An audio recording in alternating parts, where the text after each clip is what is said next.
야담상회를 찾아주신 선비님들 감사드리옵니다. 야담상회, 오늘의 이야기 시작합니다. 옛날 옛적 오대감이 애지중지하던 막내 여식 세향이 한창 떠오르는 세도가 고대감 집안의 3대 독자에게 시집가던 날이었습니다. 온장안과 저작거리가 경사를 맞이한답시고 떠들썩하게 달아올라 있었지요. 곱디고 온 새색시 세양의 단아함을 입이 닳도록 칭찬하는 사람들의 말소리와 흥겹게 울리는 풍악소리의 고을은 그야말로 잔칫날의 분위기였습니다. 오대감님네 막내 여식이 그렇게 재색이 출중하셔서는 미집에 시집 가실꼬 미집에 시집 가실꼬 했더니만 역시 권세 하나로 날아가는 새도 바로 떨어뜨린다는 그 고대감내로 가시는구먼.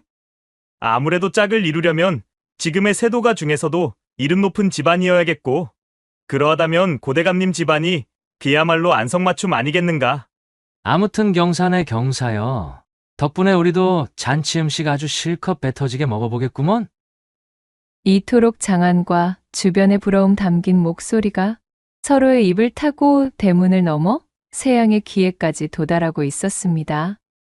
한창 들떠있던 그녀는 속으로는 한바구음을 짓고 있었으나 사대부 명문 가문에 지조있는 여식으로서 방정맞은 티를 내지 않으려 애쓰고 있었습니다.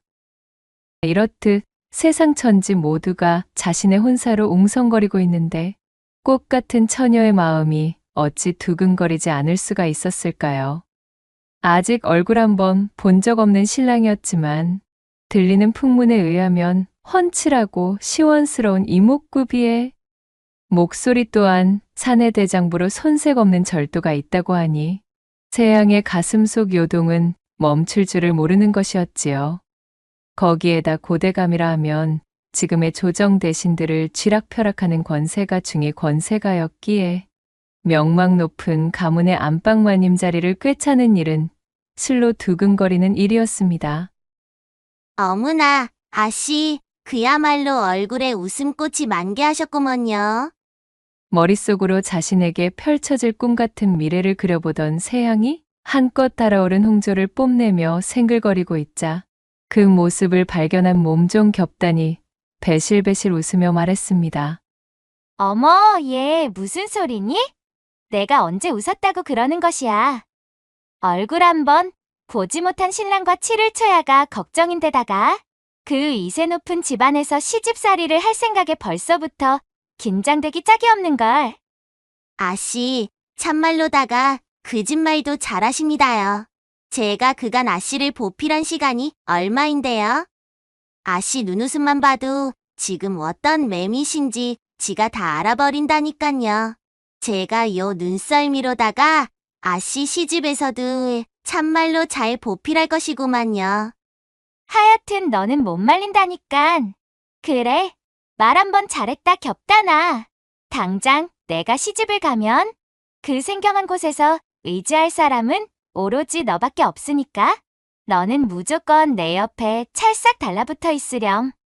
겹단은 세양이 고대감 댁으로 시집을 가면서 데리고 갈 몸종으로 정해둔 상태였습니다. 눈치가 빠르고 싹싹한 데다가 아씨인 세양을 지극히 모시니 세양의 입장에서 더할 나위 없는 아였지요. 겹단이 역시도 자신이 나고 자란 고향 땅을 떠나 한양의 대궐 같은 집으로 간다는 생각에 벌써부터 염통이 벌렁거리면서 잔뜩 설레던 중이었습니다. 어느덧 오대감댁 막내 여식 세양의 혼사잔치는 성대하게 마무리가 되어갔고 그렇게 세양과 겹단은 가마에 올라 모두의 부러움을 한 몸에 받으며 떠들썩한 분위기를 잔뜩 머금은 채 시집을 향한 첫걸음을 떼었습니다. 세양이 시집에서 적응하는 기간을 거쳐 어느덧 정신없이 계절이 바뀌어 몇 개월의 시간이 흘렀습니다. 햇병아리 꼬락서니이던 세양도 그 사이 그럭저럭 안방마님의 흉내 정도는 낼 수 있는 여유를 찾게 되었습니다. 어휴, 권세가 대궐의 안방마님으로 곡간 열쇠를 꿰차고 거드름이나 피우며 살 줄 알았지. 이다지도 눈칫밥을 먹으며 살얼음 판을 걷게 될 줄 누군들 알았겠으랴.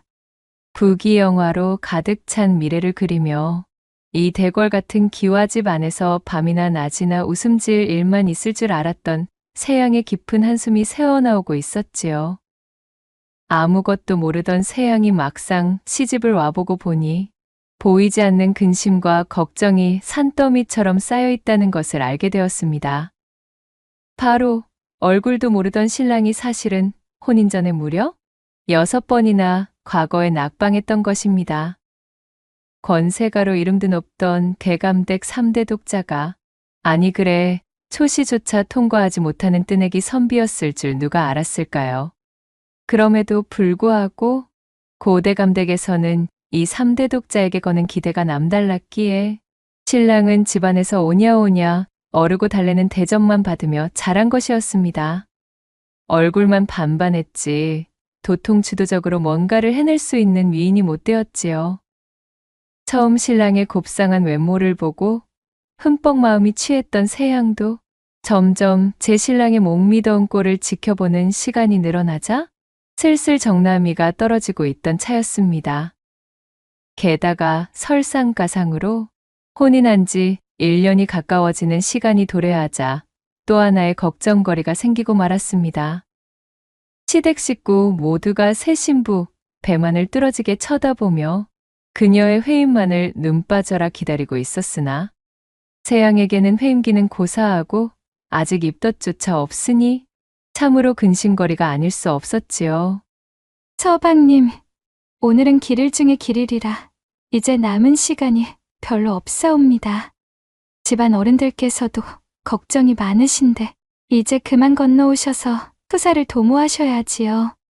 아, 알겠소. 내 잠시 보던 서책만 마저 마무리하고 건너간다질 않소. 참으로 끈질기시구려? 버럭 성질을 내며 별당의 문을 쾅 닫아버리는 신랑의 성화에 머쓱해진 세양이 쓸쓸한 걸음을 옮겨 홀로 안방으로 돌아왔습니다. 자신들의 후사에 주변 어른들이 걸고 있는 큰 기대를 아는지 모르는지 손발이 찬 신랑은 꼴에 글공부 삼매에 빠진답시고 별당에 독거하며 가뭄에 콩나듯이 신방을 찾고 있었지요. 초야부터 지금까지 세양이 꿈에 그리던 달콤한 부부의 사랑 따위는 느낄 새도 없었습니다. 신랑은 마치 서당에서 훈장이 내준 숙제를 해치우듯 어설픈 동작으로 신부에게 다가와서는 껍죽껍죽거리다가 볼일이 끝남과 동시에 도망치듯 별당으로 쏠랑 돌아가 버리곤 했습니다. 어안이 벙벙해진 얼굴로 덩그러니 남은 세양의 귓가에 신랑이 별당에서 읊어대는 맹자왈 공자왈 목소리가 참으로 얄밉기 그지없는 것이었지요. 아씨, 괜찮으셔요? 참말로 속상하시지요? 내 마음을 알아주는 것은 겹단이 너뿐이로구나. 날아가는 새도 떨어뜨린다는 권세가 있는 집 며느리면 무얼하겠니? 신랑이라는 인간이 글쎄 대를 이을 아들 하나 낳을 기회조차 주지 않는데 겹단아, 이것이 정녕 새 신방을 차린 새색시가 해야 될 고민이라고 보니 셋내 같은 것이 감히 어찌 양반님네들의 속사정 같은 것을 알겠습니까요? 그래도 아씨, 기운 내셔요. 반드시 좋은 날이 오실 겁니다요. 좋은 날이라. 매일이 이런 식인데 과연 그런 날이 올까 싶구나. 뱃속에 아기가 들어서지 않는 이유를 이보다 더 어찌 잘 설명할 수 있겠느냐. 아이고, 아씨, 그것이 무슨 말씀이시래요. 집안 어른들 들으시면 큰일 날 소리십니다요. 그렇다 한들 아씨께서라도 기운을 내셔야지요. 아직 살아갈 날이 까마득한 걸요. 겹단이의 위로 아닌 위로를 받으며 세양은 미간을 찌푸림과 동시에 기나긴 한숨으로 신방을 채웠습니다. 그녀는 팔자에도 없는 독수공방을 하며 겹단이를 물리고는 오지 않는 잠을 청했지요. 그렇게 시간은 또다시 훌쩍 흐르고 명절 준비에 온 집안이 눈코 뜰 새 없이 부산스러운 어느 날이었습니다. 집안이 시끌벅적하여 도저히 집중이 되지 않는다며 신랑은 책 보따리를 한아름 싸들고는 공부하고 오겠노라며 인근의 암자로 들어가 코빼기도 비추질 않고 있었습니다. 어이구, 참네. 아주 그냥 호들갑이 말도 못하겠구나. 그게 될 공부였으면 초시에 합격했어도 골백 번은 더 합격했겠지. 참으로 별것도 아닌 핑계를 대며 유난을 떠는구나. 그 정성 반만 가져다가 나와 사랑을 나누었으면 못해도 벌써 셋은 보았겠는데 말이야. 밤늦도록 부엌에서 일을 한 세양이 피곤에 절은 몸을 이끌고 잔뜩 뾰루퉁해진 얼굴로 투덜거렸습니다. 텅텅 비어 냉기가 흐르는 신방에 들어와 쓰러지듯 몸을 뉘었지요. 그리고는 마치 혼절하듯 녹아든 고단함에 까무룩 잠이 들고 말았습니다. 그렇게 고나게 단잠에 빠져든 세양의 귓가에 벼락처럼 내리치는 천둥번개 소리가 요란하더니 신방의 문이 벌컥 열리며 눈이 시릴 정도의 광풍이 불어닥쳤습니다. 엄마야! 느닷없이 일어난 봉변에 깜짝 놀란 세양이 제 머리를 감싸주며 비명을 지르는데 시퍼런 눈을 부릅뜬 새까만 거룡이 마치 하늘을 두 동강 내며 가르기 새로 세양의 치마 속으로 들이닥치고는 제 입에 물고 있던 커다란 여의주를 내려놓는 것이었지요. 아니, 이럴 수가! 비범하기 짝이 없는 상황에 세양은 입을 다물지 못했습니다. 이윽고 흥룡은 세양의 얼굴을 한번 훑어보고는 그대로 굽이쳐 신방을 빠져나가 밖으로 솟구쳐 하늘 저편의 먼 곳으로 사라져버렸습니다. 허리가 빠져 멍하니 그 모습을 올려다보고 있던 세양이 이내 정신을 차리고 벌떡 일어나 자신의 치마 속으로 손을 집어넣어 보았지요. 그 순간 꿈에서 깨어난 세양은 온몸이 식은땀 투성이었습니다. 그야말로 용광로 속으로 들어간 듯 오장육부가 활활 타오르며 불덩어리가 된 기분이었지요. 몸의 마디마디에서 힘이 샘솟는 느낌이었습니다. 옛말에 용꿈을 꾼 바로 그날 잉태를 하면 태어난 아들은 장차 천하를 호령하고 세상을 제 발 아래에 두는 크나큰 인물이 된다는 말이 전해오고 있었지 아마? 세양은 이마에 흐른 땀을 훔치며 온몸을 부르르 떨었습니다. 이 꿈이야말로 최고의 태몽이 아닐 수 없었지요. 이거 정말 야단났구나. 어쩌면 좋단 말인가. 이대로 그냥 새벽달기 울어버리면 이 값진 용꿈은 걔야말로 물거품이 되어버리는데 말이야. 이 중요한 때에 신랑은 30리나 떨어진 암자에서 그리도 군내나는 서책이나 들여다보고 앉았으니 이대로 암자로 달려간다 하더라도 시간 내에 일을 치르고 희기까지 품는 것은 절대 무리이고 이 일을 어쩐다? 1년에 한 번 꿀까 말까한 엄청난 길몽을 꾸었으나 꿈의 효력을 써먹을 시기에 신랑이 없다. 과연 이 일을 어떻게 해야 될 것인가? 애가 다른 세양이 초조해하며 손톱을 물어뜯었습니다. 허나 그렇게 안절부절의 시간을 가지는 것도 잠시. 지엄한 고대감댁 3대 독자의 며느리이자 유서 깊은 양반댁 자제 출신인 자신의 뿌리를 기억한 세양은 그간 꾸준히 교육받아왔던 대로 이내 평정심을 유지했습니다. 그래, 안절부절할 것 없다. 내가 누구야? 5대 감댁 막내 여식 오세양 아니던가.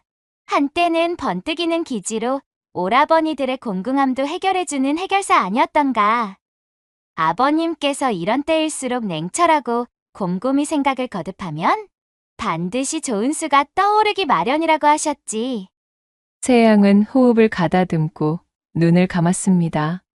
그녀의 이마에 주름이 깊게 패이고 식은땀 한 방울이 또르르 흐를 때쯤 좋다. 까짓거 이판사판이야.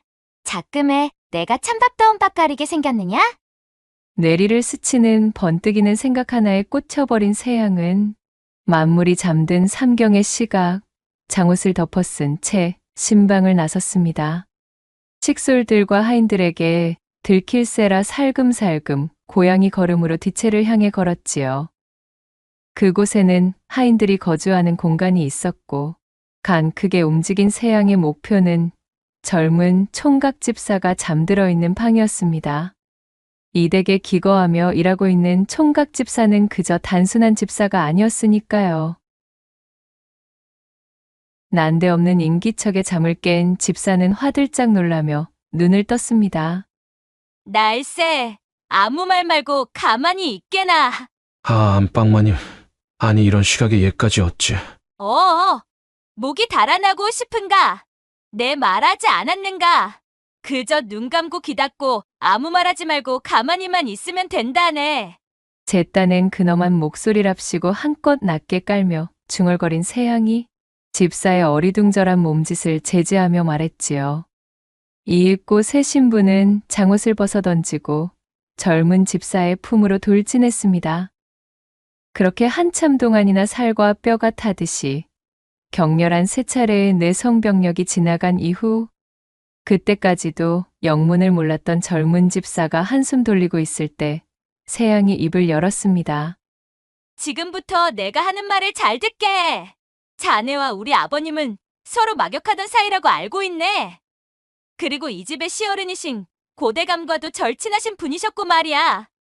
자네 역시 유능한 양반가의 자제였지만 자네의 아버님이 몹쓸 사화에 휩쓸려 목숨을 잃고 멸문지화를 입을 뻔한 것을 시아버님께서 조치하여 집사로 거둬주셨다지. 언젠가 나의 아버님께서 내게 이른 적이 있었네. 자네의 집안이 망하지 않고 건재했더라면 나는 아마 자네의 신부가 되었을지도 모를 일이라고 말이야. 잔뜩 허세를 실어 말하는 세양의 얼굴을 바라보던 집사의 눈빛이 일순 번쩍 빛났습니다. 고이 묻어두고 있던 가족사의 아픔을 건드리자 참지 못하고 발끈한 것이었지요. 집사의 눈빛을 알아차린 세양이 그 세찬 기백에 짓눌려 찔끔하고는 꼬리를 말고 제 목소리를 누그러뜨렸습니다. 그러니까 내 말은 운명이 이리 된 것을 어쩌겠는가 하는 이야기이지. 과거의 영광은 끝났고 지금의 형편이 이런 것을 말이네. 그 안타까운 인연의 잠불씨가 다 지금 이런 일이 벌어졌다고만 여겨주시게나. 내 오늘 밤의 일에 대해 자네에게 더 자세히 말할 수는 없네만 아무튼 나에게는 반드시 필요한 일이었다네. 밤이슬을 밟아 집사의 처소에 들어 잠결에 집사를 취하신 분 치고는 어째 두서가 없으십니다. 세양이 제멋대로 자신을 취한 뒤 엄포를 놓는 듯한 태도를 고치고 우물거리자 기분이 누그러진 집사가 머리를 긁적이며 말했습니다. 세양은 단단히 약속을 받아내듯 힘주어 말을 이었지요. 자네가 천 것이 아닌 태생은 양반의 씨를 가지고 있기에 행한 일이니 아무쪼록 이 일은 무덤까지 가지고 가길 바라겠네. 나 역시도 오늘 일은 무덤까지 묻어둘 작정이니 말이야. 그 입을 함부로 여는 순간 자네의 목 역시 자네의 아버님 곁에 묻히게 될 게야. 내 말 똑똑히 아시겠는가? 양쪽 볼을 발그스름 물들인 새 신부 세양은 그렇게 어울리지도 않는 서늘한 엄포를 읊으며 집사를 협박했고 집사는 그녀의 말에 잠자코 고개를 끄덕였습니다. 집사의 표정을 확인한 세양은 그제서야 자신의 옷매무새를 가다듬고 자리에서 일어났지요. 한 번 더 머리카락의 흐트러짐과 비녀의 상태를 확인한 그녀는 아무 일도 없었다는 듯 숨죽여 자신의 신방으로 돌아왔습니다. 휴. 작게 한숨을 내뱉은 그녀가 자리에 눕자마자 꽃기호 하는 새벽 달기 우러젖히며 날이 밝아옴을 알리고 있었지요. 성공이야. 태몽의 효력이 사라지기 전에 일을 치를 수가 있었어. 세양은 간밤 어디서 났는지도 모를 용기에 힘입어 일사천리로 진행해버린 일련의 일에 아직도 심장이 두근거리고 있었습니다. 밝혀지기라도 하는 날엔 그야말로 초토화가 일어날 일이었지만 엄청난 길몽이자 태몽을 꾸었음에도 그 기회를 날려먹기는 죽기보다도 싫었지요. 그녀는 어린 마음에 고대감 댁에서의 자신의 입지를 한 번에 돌려놓을 천재일우의 기회라 여겼던 것입니다. 그렇게 비밀을 간직한 채 세양은 조용히 눈을 감고 쪽잠을 청했습니다. 그렇게 아슬아슬한 시간이 지나간 어느 날의 아침, 강렬한 태몽 덕분이었는지 세양의 입덧은 그야말로 확실하게 찾아왔습니다. 엊그제까지만 하더라도 그렇게 유난을 떨며 공부에 매진했던 3대 독자 신랑의 과거 시험 결과가 또다시 낙방이었던지라 온 집안이 초상집 분위기였으나 세양이 자신의 회임 사실을 알리자마자 집안의 분위기는 극적으로 반전되었지요. 시아버지 고대감을 비롯하여 모든 사람들이 뛸 듯이 기뻐했습니다. 세양은 자신의 작전이 성공하였음에 쾌재를 부르며 안도하였어요. 자신이 꾼 태몽을 그대로 이어받은 택이라면 집안의 명맥을 이을 인재가 태어날 것은 두말하면 잔소리였으니까요. 아씨, 아니 안방마님, 참말로 감축드립니다요. 그리도 시름이 깊으시더니만 이제야 정말로 한시름 놓으시겠어요.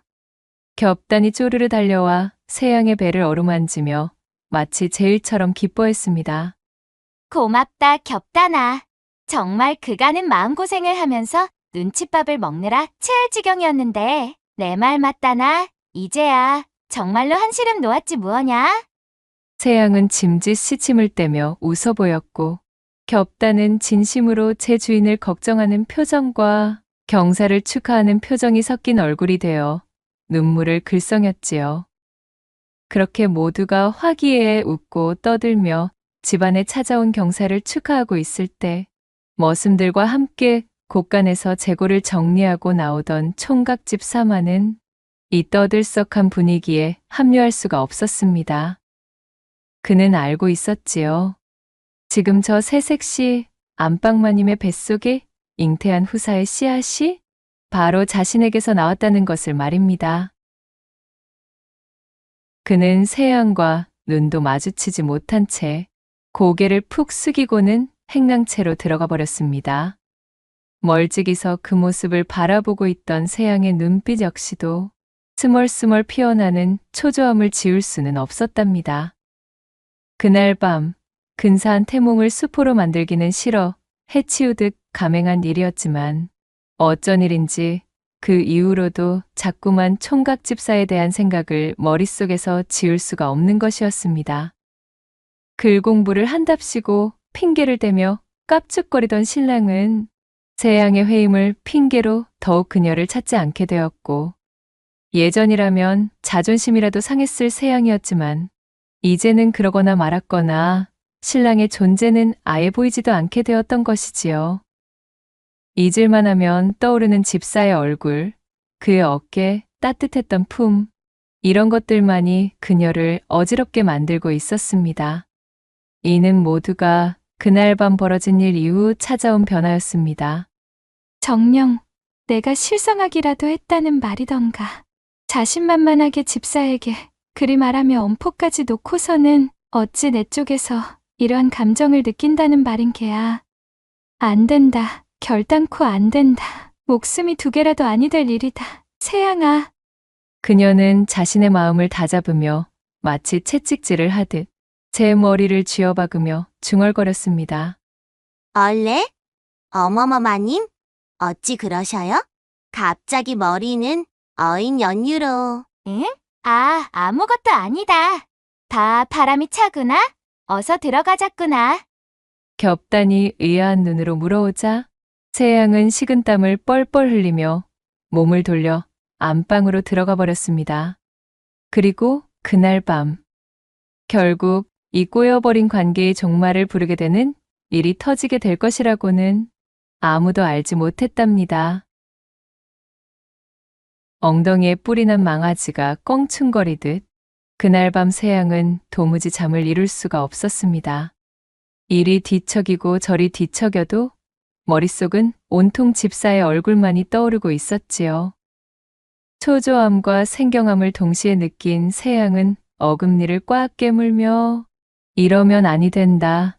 이러면 절대 아니 된다. 만을 연신 중얼거리고 있었습니다. 그러나 사람의 갈대 같은 마음을 뜻대로 막을 수가 있다면 얼마나 좋을까요? 세양은 장옷을 뒤집어 쓰고 까치발을 하고서는 안방을 빠져나와 자신도 모르게 집사의 거처로 향하는 발길을 주체할 수 없었습니다. 삼경으로 사방이 어두워진 밤 공기를 뚫고 그렇게 집사의 거처에 당도한 새양이 조심스럽게 손을 들어 집사방의 문고리를 잡으려는 그 순간 방 안에서 인기척이 들려오며 사람의 목소리가 새어나왔지요. 화들짝 놀란 새양이 기둥 뒤로 몸을 숨긴 채 귀를 쫑긋 세워 소리에 집중했습니다. 아, 이러면 아니 되는데. 참말로 아니 되는데. 어쩌면 좋단 말이에요. 이 목소리는 설마? 그랬습니다. 새양에게는 너무나도 익숙하고 절대로 잊을 수 없는 목소리. 집사의 방에서 흘러나오는 달큰하고 잔뜩 흥이 올라있는 콧소리의 비음은 다름 아닌 자신의 몸종 겹다니의 목소리였습니다. 맙소사 그 총각 집사가 겹다니와 정분을 나누는 사이였다니요. 새양은 머리가 어지러워 하마터면 그 자리에서 주저앉을 뻔하였습니다. 이윽고 집사의 방 안에서는 남녀의 사랑을 노래하는 흥겨운 절구음이 들려왔고 새양은 다리가 후들거려 그 자리에 더 이상 있을 수 없었습니다.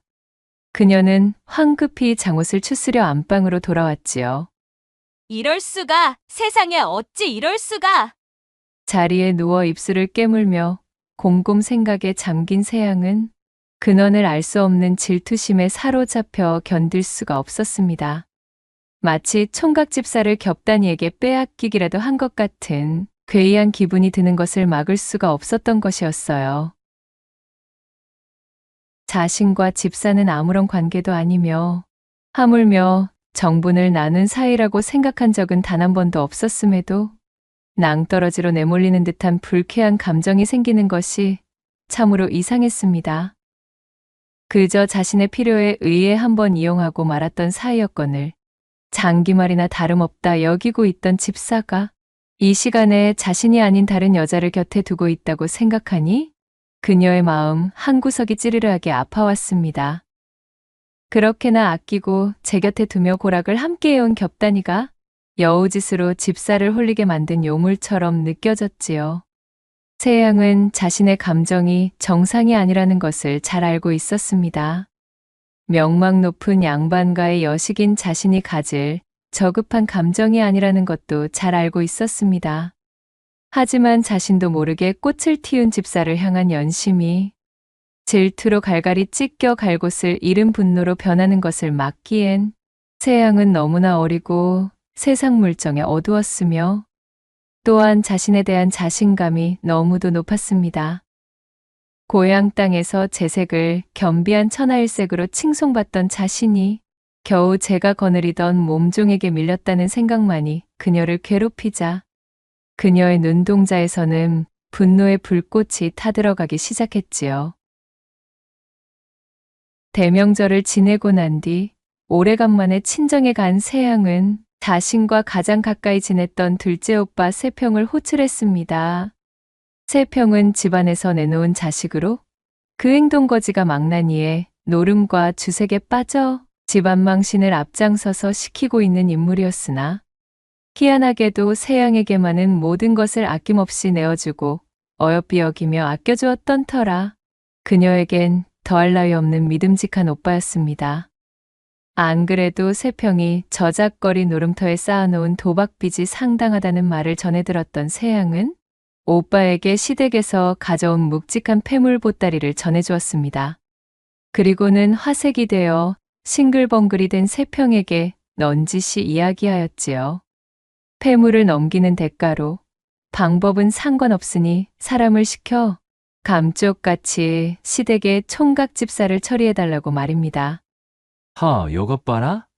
고대감댁으로 시집가더니 벌써부터 암쟁이라도 벌이려는 게냐? 뭐 그것이야 어렵지 않다마는 대체 이유가 무엇이냐? 그 집사놈이 너에게 무엇이라도 되기에 이리 신경을 쓰고 목숨까지 거두려는지 이 오래비가 알면 아니 되는 일인 게냐? 세평 오라버니, 이 일은 아는 사람이 없으면 없을수록 좋은 일이랍니다. 그저 저희 말을 따라 일만 깔끔히 처리해 주셔요. 나야 워낙 잡것의 인생을 사는 놈이기에 괴념치 않고 게다가 너의 부탁이니 내들어주겠다마는 그 순진하고 앙증맞던 내 막내 동생이 이런 험한 일에 뛰어드는 것을 보니 시집에서 지내는 것이 녹록치는 않아 보이기에 내 마음이 썩 편치만은 않구나. 오라버니, 이 동생이 편히 지내는 모습을 보고 싶지 않으신가요? 오라버니께서 그리만 해주신다면 저는 원이 없을 것만 같은거려. 원, 녀석도. 오냐. 그래, 알겠다. 까짓거 내 너를 위해서라면 못할 것도 없지. 세평은 두 눈을 질끈 감고 세양에게 고개를 끄덕여 보였고, 제 말이라면 뭐든 들어주는 둘째 오라버니의 목을 끌어안고 감사를 표한 세양은 못내 자신의 가슴 속에 피어나는 죄책감을 덮기 위해 한숨을 길게 내쉬었지요. 그렇게 세양이 시집으로 돌아온 뒤로부터 며칠 후 고대 감댁의 하인들이 웅성거리는 소리가 들려왔습니다. 고대감의 심부름차 문경세제로 향했던 집사가 나흘이 지나도록 도통 기별이 없다는 말이었지요. 중마고의 아들이었던 집사의 안위를 걱정한 고대감은 즉시 하인들을 시켜 그의 행방을 찾도록 명하였고, 하인들이 몇 날 며칠을 사방팔방 돌아다니며 수소문하였지만 몽땅 허사였습니다. 집사의 실종으로 발을 동동 구르던 겹단이의 표정에서 걱정과 근심, 연모하던 자를 잃어버린 여인에게서 볼 수 있는 수심 가득한 얼굴을 읽을 수 있었습니다. 이렇게 어수선한 집안 분위기를 곁눈질로 훔치던 세양. 그녀는 쿵쾅거리는 가슴을 애써 부여잡으며 신음을 흘렸어요. 둘째 오라버니께서 일을 제대로 처리해 주신 게로구나. 자책하지 말자. 이는 다 집안을 위한 일이었어. 어차피 집사가 겹단이와 정을 통하고 있었으니 언제 베갯머리 송사로 말이 새어나가도 새어나갔을 것이고, 비밀이 유지되지 않으면 모두가 죽은 목숨인 것은 자명한 일이야. 태기가 돌고 회임만 하면 내 집사의 혼이 극락정토에 닿을 수 있게 성심을 다해 빌고 또 빌어줄 테니, 지금은 그저 나와 뱃속에 잉태될 아이의 미래만 생각하자. 강한 척, 독한 척하고 있었지만 이 어찌 두렵지 않은 일이겠습니까? 세양은 손을 벌벌 떨며 제가 벌인 일에 대한 압박감을 숨기고 있었습니다.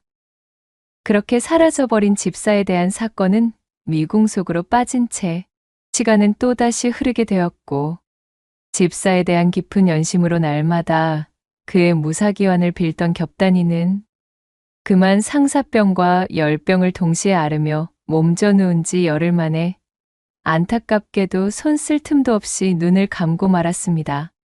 그제서야 세양은 자신이 도대체 무슨 짓을 저지른 것인지 깨닫게 되었지만 이미 때는 늦어버리고 말았지요.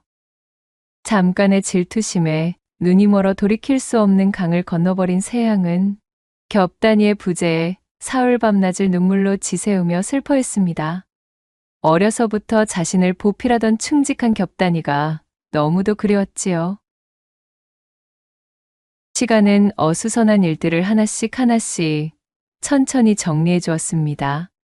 그로부터 10달 후 세양은 달덩이 같은 아들을 낳게 되었습니다. 그간 흉흉하던 집안의 분위기에서 찾아온 경사에 고대감의 기쁨은 말할 것도 없었지요. 떡두꺼비 같은 아들을 집안에 선사한 세양을 집안의 보배처럼 여겼습니다. 그렇게 집안 어른들의 어여쁨을 독차지하며 세양의 아들은 무럭무럭 자랄 수가 있었습니다. 세월은 또다시 흘러 그 아들은 과거길에 올랐고, 자신의 공식적인 아비와는 다르게 그 머리가 몹시도 총명했기에 장원급제를 거머쥐며 고대감댁 가세는 그야말로 더욱더 흥하게 되었습니다. 연일 잔치가 지속되며 고대감댁 며느리로서의 세양의 입지도 나날이 드높아졌지요. 그녀가 꾼 태몽대로 세양의 아들이 걸을 미래는 탄탄대로 승승장구뿐인 듯 싶었습니다. 그러나 연일 집안에 기쁨이 흘러넘치는 동안에도 세양의 가슴 속에 맺혀있는 죄책감은 해가 갈수록 커져만 갔습니다. 가슴을 짓누르고 있는 무게감이 세양을 괴롭혔지요. 당연했습니다. 한때 질투심과 투기에 젖어 눈이 멀었었지만 본디 그녀는 세상 물정 모르던 어리고 순진한 신부였으니까요. 그녀는 삼천리 방방곡곡의 절과 암자를 찾아다니며 자신 때문에 불행한 운명을 뒤집어 쓴 집사와 겹다니의 극락왕생을 빌고 또 빌며 눈물 젖은 참회로 자신에 대한 용서를 구했습니다. 자애로우신 부처님, 부디 저로 인해 불행해진 두 사람의 혼을 극락으로 인도하시고 모든 죄는 제가 달게 받도록 해주셔요.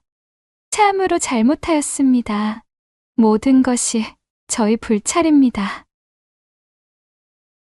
그렇게 세양이 마치 의식과도 같이 습관적으로 암자를 찾던 어느 날, 대천산 기슭의 기부람이라는 곳에 발길이 닿은 고대감댁 며느리 세양이 불공을 들이며 기도를 올리던 도중 법당을 빠져나오던 한 스님과 눈이 마주치게 되었습니다. 헉, 스님의 얼굴을 본 세양은 숨이 멎을 뻔하였지요. 자신의 눈을 비비며 혹여나 잘못 본 것은 아닌가 눈을 끔뻑여 보았으나 틀림없는 그 사람, 바로 죽은 줄로만 알았던 총각 집사였습니다. 스님. 세양은 뛸 듯이 요동치는 염통을 부여잡고는 집사, 아니 스님을 불러세웠지요. 세양의 부름을 받고 가던 길을 멈춘 스님이 몸을 돌렸습니다. 그녀의 얼굴을 바라보는 스님의 표정은 참으로 태연했습니다. 스님, 제 얼굴을 기억하시겠습니까? 나무 아미타불 어인 연유로 모르시는지요. 소승은 일절 기억나는 바가 없습니다마는. 정녕 저를 모르시겠습니까? 스님, 저는 그날 이후로 한시도 속세의 삼남한상이 어찌 말 한마디로 다 설명이 되겠습니까? 서로 닮은 사람이라 한다면 많고 많은 것이 세상에 있지 아니겠습니까? 스님, 소승은 갈 길이 바빠 그럼 이만. 나무 아미타불 관세음보살. 스님은 허리를 굽히며 합장하여 예를 표했고 이윽고는 몸을 돌려 걸음을 옮겼습니다. 그러다 문득 자신의 발걸음을 멈추고 세양과 등을 진 상태로 말했습니다. 보살님께서도 이제 그만 모든 마음의 짐을 내려놓으셔도 될 듯합니다. 보살님께는 번듯하게 자란 아들이 있지 않습니까? 아들의 미래만 보고 달리시기를 바라겠습니다. 이 말을 끝으로 스님은 세양의 시야에서 호련히 자취를 감추었습니다. 세양은 눈물을 뚝뚝 떨어뜨리며 그 자리에 우두커니 서 있었지요. 그때 세양의 둘째 오빠 세평이 동생의 부탁을 듣고 일을 처리하려고 보니 집사는 다름 아닌 어릴 적 함께하던 자신의 서당 친구였습니다. 세평은 차마 어릴 적 동고동락했던 집사를 처리할 수 없었고 자초지종도 묻지 않은 채 그 길로 세양에게 받은 폐물 보따리를 집사에게 건네준 후 그의 도망을 도왔던 것이지요. 그리하여 멀리 도망치게 된 집사는 속세와의 인연을 끊고 불도에 귀의하여 스님이 된 것이었습니다. 세양은 그 이후로도 기부람을 찾아 극진히 불공을 들이며 자신의 잘못을 참회하고 뉘우쳤고 눈을 감는 그 순간까지도 스님의 안녕과 겹다니의 극락왕생만을 빌었습니다. 그녀의 아들은 벼슬기를 얻어 승승장구하였으며 마침내 재상의 자리까지 오르게 되어 민생을 어질게 굽어 살폈다는 이야기가 전해지고 있습니다. 구독과 좋아요, 댓글로 야담상회를 응원해 주셔요. 늘 잊지 않고 야담상회를 찾아주시는 선비님들, 시청해 주셔서 참으로 감사하옵니다.